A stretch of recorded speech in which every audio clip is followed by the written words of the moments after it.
With our very mind and our very words and our very thoughts, we can actually choose that which we fear the most by giving the fear power over our life. And I know at times, I know, I had a life before ministry. In fact, I've had a life and a half since ministry. I know, church. You come into church, man, you got extra helping of life. I know at times we feel like we have no power. I know how we want to guarantee every time we make a choice. I know how we want to know how the story ends before we take a step introducing a change in our life. But you all know I have a spiritual big brother, Reverend Ken Williamson, and now he lives in my heart.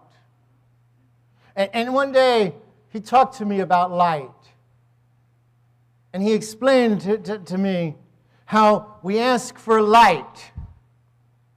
Sometimes what we're really asking for is one of those big, huge military floodlights that light up the whole experience so that we can peer over all the lessons and see, where does this journey end up before I take that first step?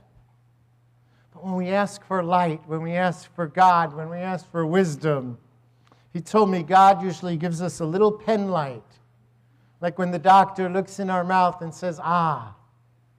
And he says, God, as we understand God, gives us this pen light because all we need to do is focus all our energy on the next step. We don't need to be concerned with outcomes. We need to be concerned with the choices and the decisions and the power that we claim in the present. You see, we have power in every moment, in every step. I can walk in any direction from my point where I stand right here and change in one step the direction I'm moving. This is the power of choice. You see, if we consciously choose our next step, our very next action, our next decision, our next response, our next word, and we consciously repeat this over and over in the course of our day, then we truly become the co-creator of our destiny. You know, when I was born, nobody handed me a book of instructions about life. Did anybody get a book when they were born? When they showed up on like how to be a success in life, how to break through challenges, how to overcome? If you did, please levitate up to the front and share with us what's in your book. I had to write the book day by day, trial by trial, experience by experience. No one told me that light as God, when God said, let there be light, really represents an energy. And that with the energy we send out, we attract our life experience. Nobody told me that. Nobody told me that pessimism attracts negative experiences. I had to learn that along the way. I must have missed the Oprah Winfrey episode where she said, energy is the essence of life, and every day you decide how you're going to use it by knowing what you want and what it takes to reach that goal, and then maintain focus. So I learned to be conscious of choices and to work very hard at consciousness and awareness in the present moment.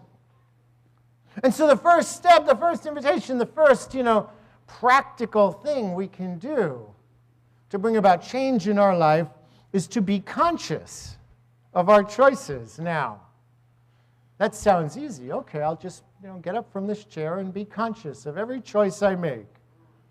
It's not as easy as it sounds. Do you want to know why? I'm not going to tell you. Do you want to know why? Come on, okay. Yeah. No. Because most of the time, our mind is set to autopilot. Pay attention. When was the last time you consciously drove? How many, except for Linda, who I know is conscious, because she's, a student of Joel Goldsmith, and I know that, but how many of us really consciously remember starting our car, driving out of our driveway, how many of us remember, consciously, how we got here today? Most of our time we're on autopilot. We act by habit. And that's very good because the habitual things we do don't have to consume energy so that we can focus our energy on the choices that have impact in our life. You see that? And so we acting by habit, if we repeatedly and habitually make positive choices, that's great. But if we repeatedly make negative choices, then what we're doing is unconsciously creating the same experiences over and over in our life. Imagine this with me. You buy a ticket to anywhere, pick a destination in your mind where you want to go, and you buy the ticket, and you get the boarding pass, and the boarding pass says, this is your destination. And you pack, and you show up at the airport, and you're ready to make this choice to go to a new country, a new city, a new place. But the airline computer, as soon as it gets in the air, sets autopilot in a perfect circle. The plane just keeps circling around, and you keep looking down, and all you see is Hollywood Fort Lauderdale Airport. An hour later, you look down. I know that airport. I know that experience. My God, I know that person. It's the same person with a different face. Am I the only one who's traveled that flight once or twice? The plane would not get us anywhere. Our mind can do the same thing with the conditions of our life. If we feel like we're getting nowhere, most likely, I have some good news. If we feel like we're getting nowhere, if we feel like we're not moving fast enough, if we feel that God has placed a passion or a gift in our life that we're not fully embracing or expressing, I have good news. Most likely, it's not a result of bad choices. We don't have to kick in, like the Daily Word said, the guilt or the shame or the blame. More than likely, it's a result of not making the choice to switch off autopilot.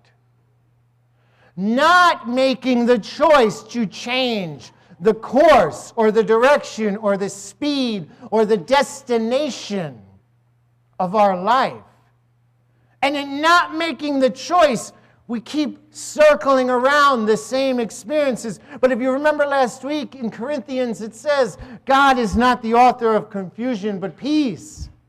If there is confusion in this moment, in your life, it is not God. Chaotic thoughts bring about chaotic energy. Focused thoughts bring about focused energy. Diffuse light is beautiful. You can look up and you can see diffuse light. It lights up the room. We take that same light and we focus it into a beam, and it is called a laser, and it can cut through steel. When I feel diffused, confused, powerless, if you will, it's an invitation to become aware of the choices I'm making.